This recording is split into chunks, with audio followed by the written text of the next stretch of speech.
Thank you very much. It's great to be with President Macron of France, and we've had a fairly long relationship and a very good one.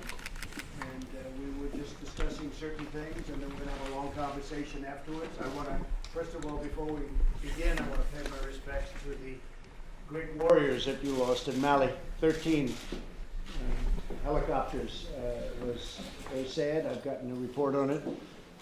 We talked about it, and please give my condolences to the families and to France. They're great fighters. You've done a fantastic job in that whole area. It's a tough area, so we appreciate it very much. We'll be talking about a lot of things, including NATO and including trade. We do a lot of trade with France. We have a minor dispute. I think we'll probably be able to work it out. But we have a big trade relationship, and I'm sure that within a short period of time, things will be looking very rosy, we hope. That's usually the case with the two of us. We get it worked out. We've had a lot of good things. We've done a lot of good things together as partners. Our countries have been partners in many good ventures, including some having to do with radical Islam and others. And it's always worked out. So I look forward to our discussion. We made a lot of progress in our first 25 minutes. And we intend to make a lot of progress in our next hour, maybe hour and a half. So thank you very much. Thank you. Merci beaucoup, Monsieur le Président. Je suis heureux une fois encore de retrouver le Président Trump ici à Londres. Comme il a dit, d'abord, je tiens à le remercier pour ses condoléances et les mots qu'il a eus pour nos soldats. Nous avons rendu hier un hommage national à Paris. Nos 13 soldats sont tombés sur le théâtre d'opération Mali. Et merci pour cette solidarité et aussi l'implication de vos soldats sur le terrain dans cette lutte contre le terrorisme. Le Président l'a dit, nous avons commencé nos discussions, nous allons les poursuivre. D'abord sur le plan bilatéral, avec des sujets économiques, commerciaux, dont nous allons à coup sûr une fois encore trouver l'issue. Nous avions commencé à en parler à Biarritz, là aussi, pour ce qui s'agit taxes sur le numérique, ou des sujets commerciaux et l'ambition que nous avons aussi pour nos économies. Il y a également les sujets qui concernent l'OTAN. Là aussi, nous avons également commencé à parler de plusieurs crises internationales pour nous coordonner. Et il est clair que nous aurons, lors de ce sommet, des discussions importantes, qu'elles concernent d'ailleurs l'implication des différents membres de l'OTAN en tant qu'organisation au sein de la coalition internationale en Syrie, comme les travaux que nous menons ensemble sur les différents sujets. J'ai eu l'occasion de le dire à plusieurs reprises, la coopération entre nos deux pays, qu'elle soit militaire, économique, diplomatique, est importante. Il nous arrive parfois de ne pas être d'accord, on l'a eu sur le climat, mais sur la lutte contre le terrorisme, sur les engagements essentiels. Nos soldats, nos équipes travaillent côte à côte et nous décidons, je crois pouvoir le dire, en partageant une finalité. Et nous avons toujours su trouver une solution aux problèmes qui nous étaient posés. Donc je suis très heureux de pouvoir avoir cet échange, de poursuivre dans un instant, et surtout de pouvoir faire avancer les choses ensuite lors de ce sommet qui doit répondre à des questions fondamentales pour l'organisation, questions qui n'ont pas été traitées jusqu'alors. Comment bâtir une paix plus durable en Europe, avec beaucoup de menaces aux frontières, parfois des incohérences. Comment aussi agir plus efficacement face à nos ennemis communs, en particulier le terrorisme islamiste. Et là aussi, il faut que tout le monde autour de la table soit parfaitement clair sur des définitions, des finalités. Je sais que nous partageons cela ensemble. Voilà. Okay, thank you very much. President Trump, you have a better understanding of what President Macron was saying about NATO? Well, we just began discussing NATO, and what I'm liking about NATO is that a lot of countries have stepped up, I think really at my behest, and also yourself, you're close to the level. But they've stepped up and they put up a lot of money. I told you it was $130 million, $130 billion, and that's a lot, and they're now stepping up again. It's going to be $400 billion over a very short. We have commitments for $400 billion, and we just left the Secretary General, and he he's got some things that are very important, and I discussed with him the flexibility so that we have it not just with one area of the world. You and I discuss this all the time. We have all areas of the world because NATO's a lot different than it was, and now it's certainly a lot different over the last 3 years. So we have a lot of countries stepping up and putting up a lot of money. The number as of this moment is exactly $131 billion. That's a year, and that's a tremendous amount of money, but it's not enough. And they also raise and have commitments for $400 billion. So NATO, which was really heading in the wrong direction 3 years ago, is heading down. If you look at a graph, it was to a point where I don't think they could have gone on much longer. Now it's actually very strong and getting stronger.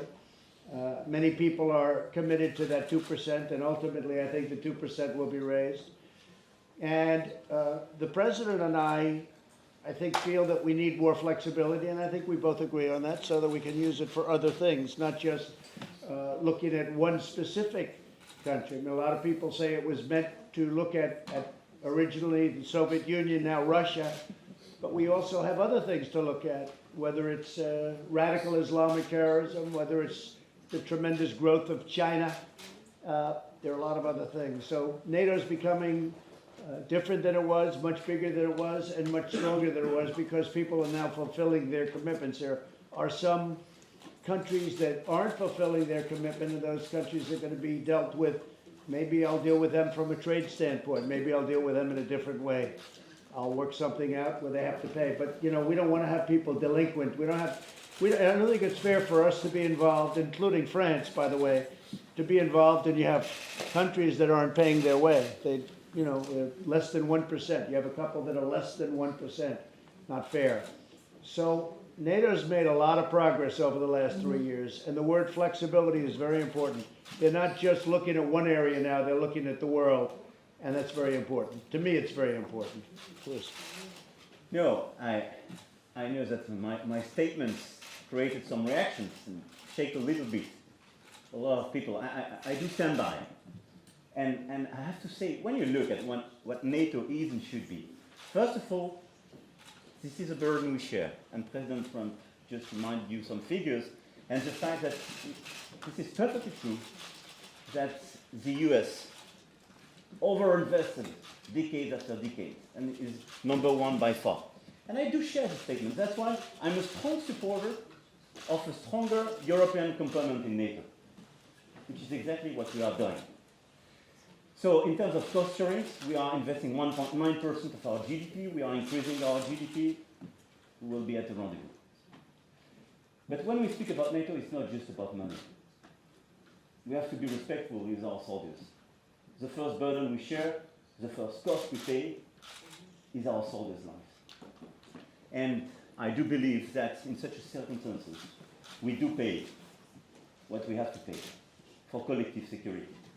When I look at the situation in Syria, in Iraq, but as well in Sahel, France is definitely present.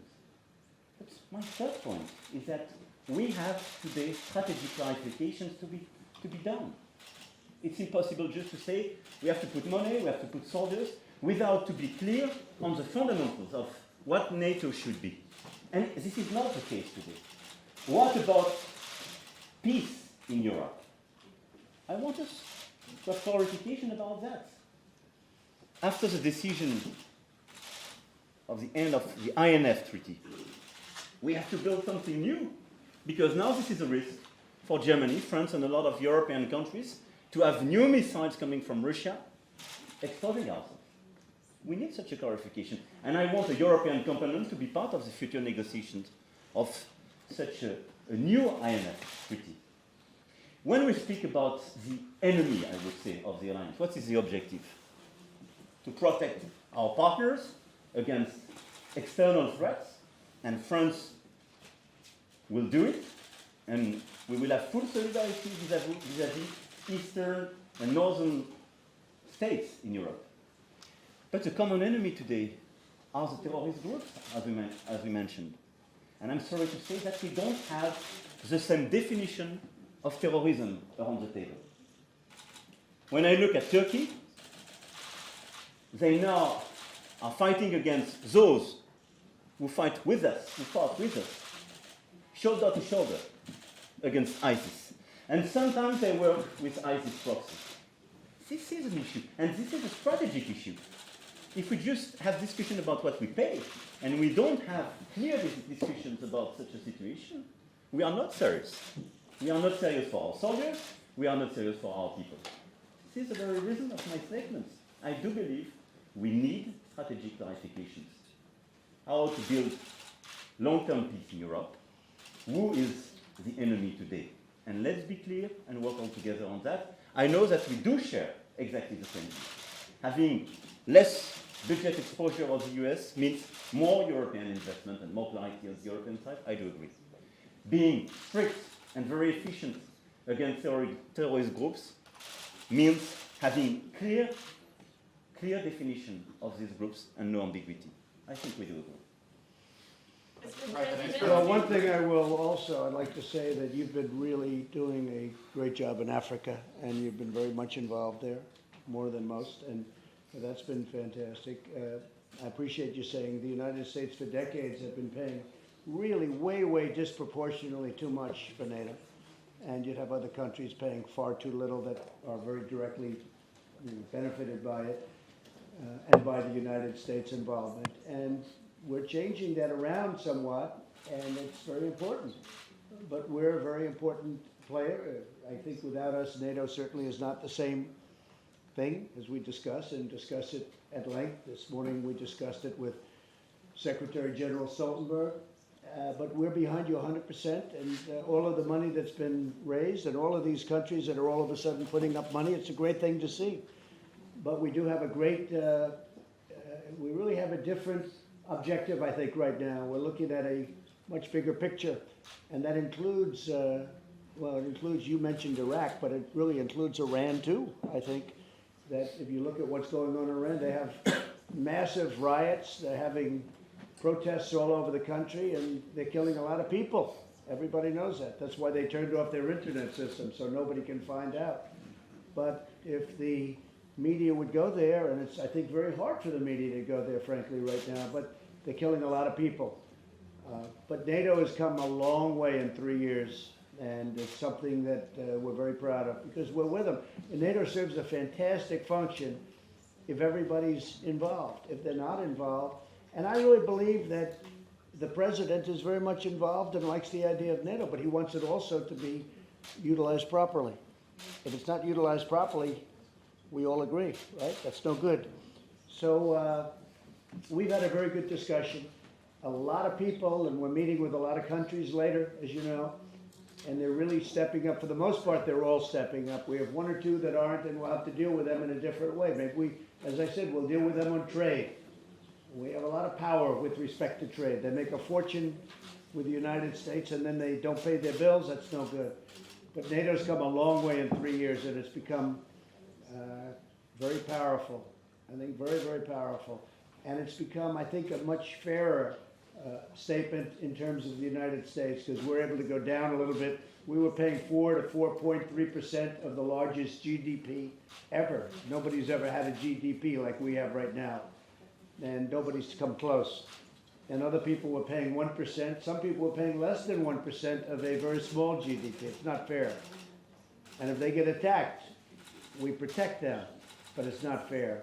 So a lot of changes have been made. Phil, go ahead. Yeah, Mr. President, what is your message to President Macron about America's tech companies, and what will your process be in determining what additional products from France you might apply tariffs to? Right. Well, we're working on that right now. We have discussed it. I think we'll be able to work something out, I hope. And maybe not. Maybe we'll do it through taxing. You know, you can work it out easily through taxing. But the tech, you know, they're American companies, the tech companies that you're talking about. Yeah. They're not my favorite people because they're not exactly for me, but that's okay. I don't care. They're American companies. And we want to tax American companies, so that's important. We want to tax them. That's not for somebody else to tax them. And as the president knows, we taxed wine, and we have other taxes scheduled. But we'd rather not do that. But that's the way it would work. So it's either going to work out, or we'll work out some mutually beneficial tax. And the tax will be substantial. And I'm not sure it's going to come to that, but it might. That's all. Mr. President, has France committed to step up when it comes to taking back foreign fighters in Syria? Well, I haven't asked that to the president today. I have over the period of time. We have a tremendous amount of captured fighters, ISIS fighters, over in Syria. And they're all under lock and key. But many are from France, many are from Germany, many are from UK. They're mostly from Europe. And some of the countries are agreeing. I have not spoken to the president about that. Would you like some nice ISIS fighters? Look, I could give them if to you you. look at the You can situation, you can take everyone you want.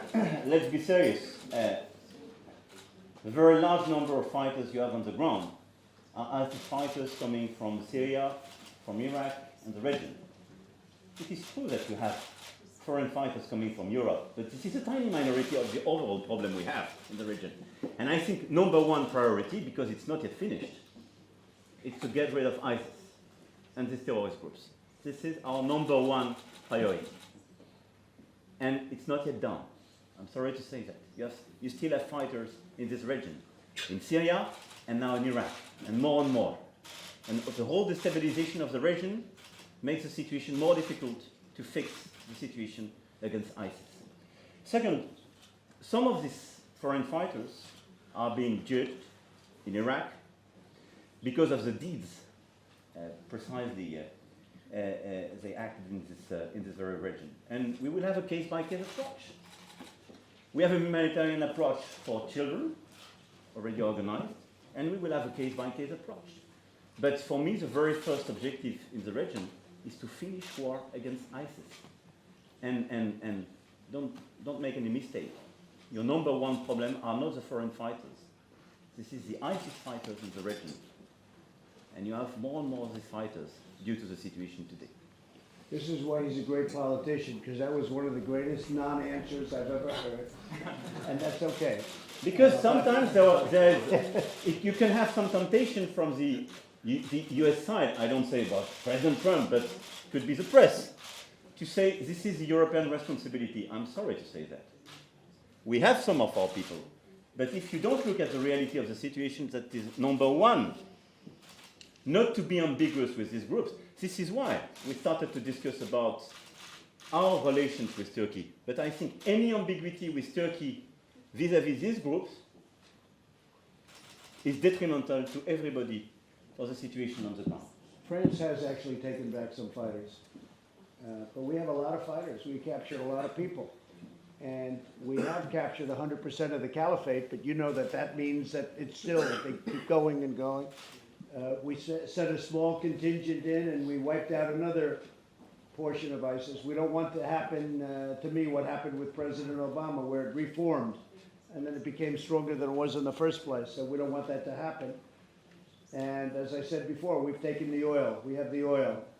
So we have total control of the oil so that they're not going to be able to use that. They use that oil to really, to fuel up their wealth, to fuel up their money. That was their primary source of income.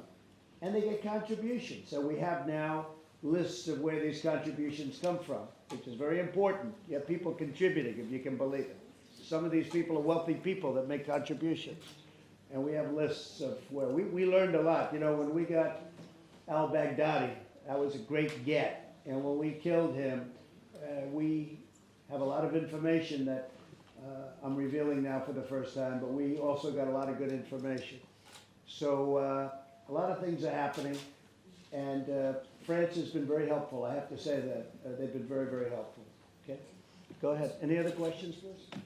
Monsieur le Président américain a eu des propos assez durs à votre rencontre ce matin. Comment abordez-vous ce sommet de l'OTAN et cette rencontre? Comme vous le voyez, avec beaucoup de pragmatisme et avec la volonté de faire avancer les sujets, comme toujours. Je défends les intérêts de la France, c'est aussi une position européenne, et je le fais avec le souci également d'avoir une relation amicale et constructive avec les États-Unis d'Amérique, et c'est ce que nous avons toujours privilégié avec le Président. On a une discussion sur l'OTAN, je viens de réexpliquer quelle était notre position, et elle est assumée. Elle est assumée parce que nous sommes engagés militairement dans des théâtres d'opération qui supposent la clarté. Ça a été évoqué. Il y a des sujets, ça a été évoqué par votre collègue américain, qui ont été révélés hier, celui de la taxe numérique. Sur ce sujet, je peux vous apporter une réponse extrêmement claire. Le premier, pourquoi on en est à cette situation? Parce qu'aujourd'hui, nous avons des entreprises numériques, quelle qu'en soit la nationalité, qui concurrencent des entreprises de l'économie réelle et qui ont 14 points de fiscalité en moins. C'est ça la réalité. Donc il y a un biais, pas juste.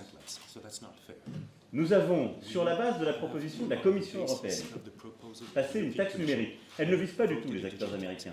Les entreprises françaises, chinoises, de toutes les nationalités sont touchées. Elle permet de corriger pour une partie d'entre elles cet écart et de répondre à une nécessité. La France l'a fait avec d'autres pays. Et donc, on aura en parlé. Ma première interrogation, qu'est-ce qui va se passer pour le Royaume-Uni, qui a pris la même taxe, pour l'Italie, même taxe, l'Autriche, l'Espagne, qui l'ont fait sur la base de la proposition de la Commission. Parce que si on est sérieux, il faudra que tous ces pays soient traités à la même enseigne. Donc, nous sommes là dans une phase qui va rentrer, de discussion, qui va se poursuivre dans les prochaines semaines. Et je pense qu'avec le président Trump, nous pouvons régler cette situation. Et ce qui avait été d'ailleurs discuté à Biarritz, et je regrette que cette solution soit abandonnée, parce qu'elle était bien meilleure et pour les États-Unis et pour l'Europe, c'est d'avoir une taxe au niveau de l'OCDE. C'est d'avoir une vraie taxe multilatérale qui permet de ne faire aucune distinction, aucun biais, mais de taxer ces activités numériques par rapport aux biais qu'elles créent dans chaque pays. On va voir ce que donnent les discussions dans les prochaines semaines, mais elles impliqueront de toute façon une réponse européenne, car en la matière, pas la France qui serait sanctionnée ou attaquée, c'est l'Europe. Et donc la Commission s'est exprimée ce matin pour apporter son soutien, et c'est la Commission européenne aussi qui aura à réagir s'il devait y avoir une escalade, mais moi j'ai plutôt confiance dans le fait que là aussi on saura trouver une solution ensemble. Donc voilà, il ne m'appartient pas de commenter tel ou tel propos, mais de vous dire que pour ma part, je suis déterminé à défendre les intérêts de notre pays, à défendre les intérêts européens, et à le faire dans le plus grand respect et l'amitié avec les États-Unis d'Amérique, et le camp de la liberté. And I largely agree with that answer. I just have to say, though, I came into a position where the European Union was making anywhere from $100 to $150 billion a year in deficits to the United States. They were making it, we were losing it, and so we had to do something that is fair, not severe, I think fair. We're losing tremendous amounts of money. As you know, the European Union is very strong on barriers. Barriers meaning certain of our products can't come in, including agricultural product. It just can't come in. We can't sell it, and yet the European Union sells openly to the United States, and generally untaxed or taxed at a low level. So these are problems that we're talking about. These are problems that we're working out, and the digital tax is the least of it.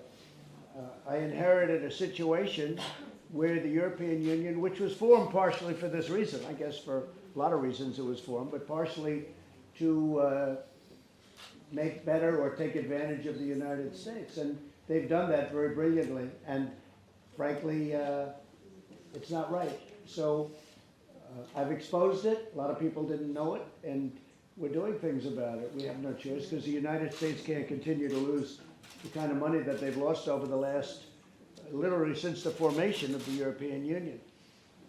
And I think we'll work something out. They want to talk, as you know. The new head wants to talk, who's supposed to be a very respected woman, very highly respected, and I look forward to meeting her. They want to meet. But we have a very unfair trade situation where the U.S. loses a lot of money for many, many years with the European Union, billions and billions of dollars. I mean, to be specific, over $150 billion a year. So we don't want to be doing that. And we can make a deal. We can take a harsh approach. We can solve that problem instantaneously if we wanted to. But I don't want to do that. These are friends of ours. These are people that we've had very extraordinary relationships with, and I do personally, and I'm sure we can work something out. You mentioned earlier the Iran protests. Does the United States support these protesters in Iran? I don't want to comment on that, but the answer is no, but I don't want to comment on that. Mr. President, on Turkey, President Macron just said he wanted the United States to do more in terms of standing up to President Erdogan and clarifying the terms of that relationship. Are you supportive of those efforts by other NATO allies, or are you standing in the way of them? Well, I can only say we have a very good relationship with Turkey and with President Erdogan. I do. I can't speak for the president of France, I mean, we have a very good relationship.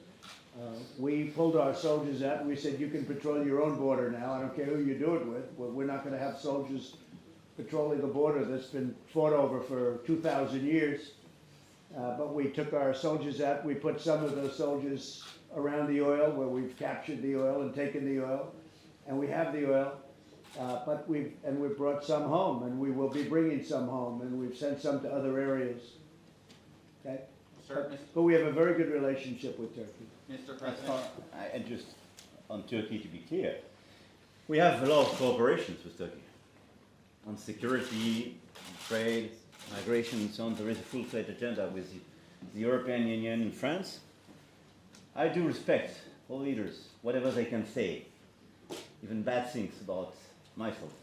I do respect. I never insulted anybody. But now the question for this NATO summit, I think we need clarifications from the Turkish side. This is not us to qualify them and what they are doing. But I do believe at least we have two clarifications to be asked. How is it possible to be a member of the alliance, to work with all of us, to buy our materials, to be integrated, and to buy the S-400 from Russia?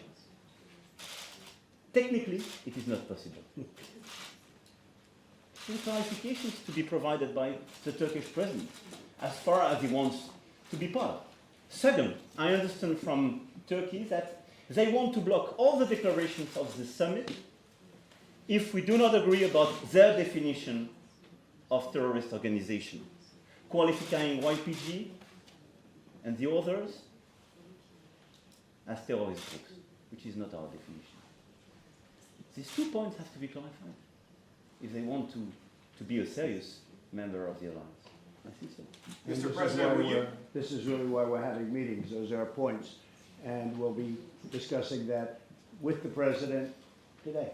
Yes. Mr. President, will you issue sanctions on Turkey over their purchase of the S-400 missile system? We're looking at it now, and we're talking about it now. As you know, Turkey wanted to buy our Patriot system, and the Obama administration wouldn't let them. And they only let them when they were ready to buy another system, which is not the same system. But Turkey, for a long period of time, wanted very much to buy the Patriot system, which is our system, which is what NATO uses, which is a great system, which is the best system. But they wouldn't sell it to Turkey. So, you know, there are two sides of the story. I have to say this. But we will be discussing that with Turkey in a little while. We'll be meeting with Turkey in a little while, and also tomorrow. Bill? But to be clear about this point, and for you to have the full overview, they were discussing with the Europeans on SAMPT, and we accepted to sell the SAMPT to them. So this decision is not due, and 100% explained by the refusal a few years ago of the Americans not to sell the Patriots. It's their own decision, even having a European option totally compliant with NATO. So they decided not to be compliant with NATO themselves. Sir, Mr. President, Prime Minister Johnson, I believe, is organizing some sort of discussion later today about the Syria conflict. Are you going to take part in that and meet with him? And if not, why Are you not? talking about Ambassador? Boris Johnson, the Prime Minister. Oh, I thought you meant Woody Johnson. No. I said, boy, he's really risen rapidly. Woody, where is Woody? Is he here? He's not here. This is his house. I can't believe he's not here. Yes, we'll be meeting with Prime Minister Johnson in a little while. I'll be seeing him later on. We're going over to number 10, which is a very exciting place to be, as you know. And we'll be discussing a lot of different things, yes. And one other related question, the London Bridge attack from a few days ago, do you have any comment here, your first day? No, I don't have a comment on the London Bridge attack, other than to say that I was very proud of those people that grabbed him and did such a good job between the fire extinguishers and whatever else. It was an amazing job they did, and he was very violent. You could see that. I mean, this was captured very much on tape. I think the way I think they were British citizens. The way they stepped up was incredible. That was really great. So, a terrible thing, terrible attack. A lot of people very badly hurt. I believe 3 or 4 killed. Is it 4 now today? So it's terrible. It's a terrible thing, and I know it's an act of terrorism. It's been declared an act of terrorism, radical Islamic terrorism, by the way, and it's very bad, very bad. But I think the way they stepped up, to me, that was something very special. Okay? Mr. Trump, a question on Russia. Mr. Macron says that Russia shouldn't be designated as an adversary of NATO. Do you agree with that? Do you think Russia is the enemy, and Mr. Macron, who is the enemy today? I don't think he does feel that. I think we get along with Russia. I think we can get along with Russia. I think you feel we can get along with Russia. We've discussed that before.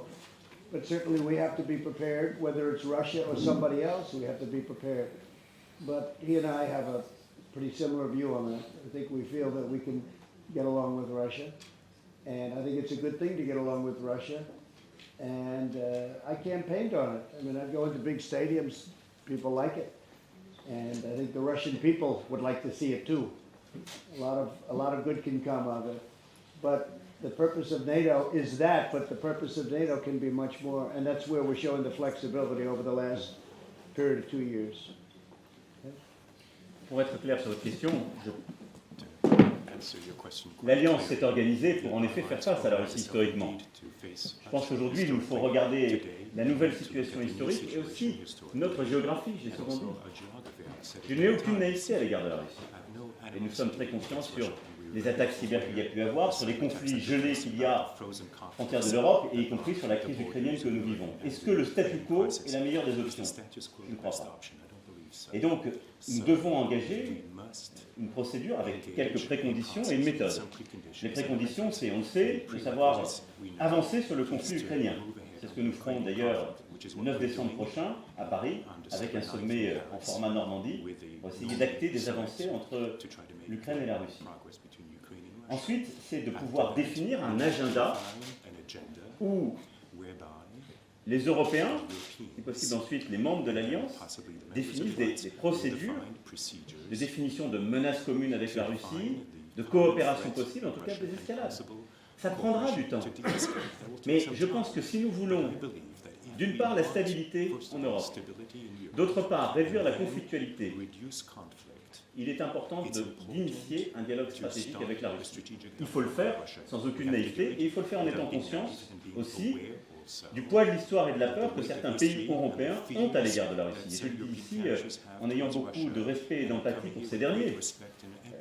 À l'égard de la Pologne, des États baltes, de certains États nordiques, la Roumanie et quelques autres, nous savons que ce qui est attendu de nous, c'est aussi de les protéger à l'égard de potentielles agressions. Et donc, dans ce cadre-là, nous devons apporter de la visibilité pleine et entière sur les protections que l'Alliance et en son sein l'Europe peut et doit leur apporter. Et la France y jouera tout son rôle. Enfin, si je pense qu'il y a un ennemi commun, c'est le terrorisme international, et en particulier le terrorisme islamiste aujourd'hui. Soyons clairs, c'est ce qui nous conduit à agir ensemble au Levant, dans le cadre d'une coalition internationale qui est aujourd'hui sous responsabilité américaine, mais où l'OTAN est engagée en tant qu'organisation, et comme vous le savez, la France y est très présente. C'est aussi ce qui nous conduit à agir au Sahel contre ces groupes terroristes. Monsieur le Président, on sent autant déterminé qu'isolé sur la scène européenne, parce que vous avez parlé de la peur de la Russie, il y a aussi la peur, il faut le dire, des États-Unis, de la part de certains de vos voisins, qui se disent on ne peut pas avoir à la fois une défense européenne forte et être dans l'OTAN. Je sais que c'est ce que vous essayez de dire, vous essayez de dire on peut avoir fromage et dessert, c'est l'expression qui est revenue. Comment vous arriverez à bouger les lignes, sachant qu'il y a des situations politiques un peu compliquées, y compris chez vos voisins les plus puissants en Allemagne, en Italie? D'abord parce que c'est pas fromage et dessert, ou alors c'est un cheesecake. Parce qu'en l'espèce, ce dont on parle, c'est d'avoir une Europe qui investit plus dans la défense, ce qui permettra de réduire l'investissement américain. Donc c'est parfaitement cohérent. Mais après, pour être simple, c'est un rapport à la souveraineté et à la puissance. Il est légitime que les États-Unis d'Amérique nous disent aujourd'hui, pour protéger vos frontières européennes, pour aller régler vos conflits de voisinage, qui sont votre voisinage, vous devez être plus investi, vous devez payer davantage, vous devez investir davantage. C'est légitime. Et donc, nous ne sommes pas dans une situation de sortie de Deuxième Guerre mondiale où, il faut bien le dire, l'Europe était désarmée et où une partie des Européens ne voulaient pas du réarmement de certains Européens. Je pense aux Allemands. Et nos mentalités ont été construites pendant des décennies, où l'OTAN était d'ailleurs fait pour que certains n'aient pas accès à une souveraineté militaire. Les temps ont changé. D'abord parce qu'il n'y a plus de pacte de Varsovie. J'ai cru comprendre que le mur de Berlin était tombé, ça fait quand même 30 ans. Et il y a aussi, depuis plusieurs années, les États-Unis d'Amérique qui nous disent « prenez vos responsabilités ». Je ne suis pas aussi pessimiste que vous. Ces 2 dernières années, on a fait avancer une coopération renforcée, un fonds européen de défense, une initiative européenne d'intervention dont tout le monde nous disait qu'elle était impossible. Maintenant, il y a chaque mois des nouveaux membres. Les 8 membres historiques étaient présents le 14 juillet à Paris. La Grèce nous rejoint, l'Italie nous rejoint, et ça continue. Et donc les choses avancent. Il y a une vraie dynamique. Et elle continuera d'être là, et elle se fera, je dirais, de manière totalement intégrée avec l'OTAN. C'est les ambiguïtés qu'il faut lever à l'égard de certains autres qui ont peur. Ça ne suppose pas de se livrer aux menaces extérieures, de se désarmer. Au contraire, ça veut dire une Europe qui prend ses responsabilités au sein de l'Alliance pour alléger la charge des États-Unis d'Amérique et pour porter sa part de souveraineté.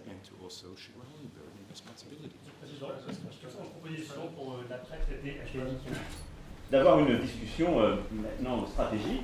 On va commencer à la voir. On a parlé avec le secrétaire général Stoltenberg, on en a parlé on a commencé à en parler avec le président Trump. Mais il est clair que nous devons assurer l'ensemble des pays de l'Europe, et je pense aussi à ceux qui sont à moins de 500 km de la frontière russe, qui n'étaient pas couverts par le traité FNI, de ne pas être exposés à des armements russes. Et donc, il nous faut, nous, clarifier la position commune que nous souhaitons prendre.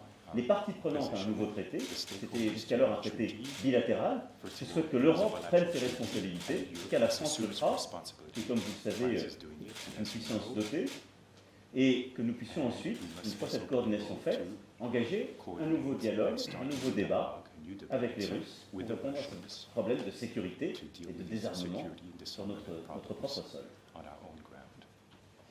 And I think the situation in Ukraine is very important. I think that the meetings coming up with Russia and Ukraine are very important. And there's a possibility that some very big progress can be made. It's very important for Ukraine. I think it's very important from the standpoint of Russia also that they work out a treaty, they work out peace, because they've been fighting a long time, too long. And I think there's a really good chance that that will happen. Also, with respect to nuclear weapons, I've spoken to President Putin, and I've communicated with him, and he very much wants to, and so do we, work out a treaty of some kind on nuclear weapons. That will probably then include China at some point, and yourselves, by the way, but it'll include China and some other countries. But we intend to see if we can work something out to stop the proliferation, to stop what's happening, because we are making a lot and we are renovating a lot. And frankly, the whole situation with nuclear is not a good situation.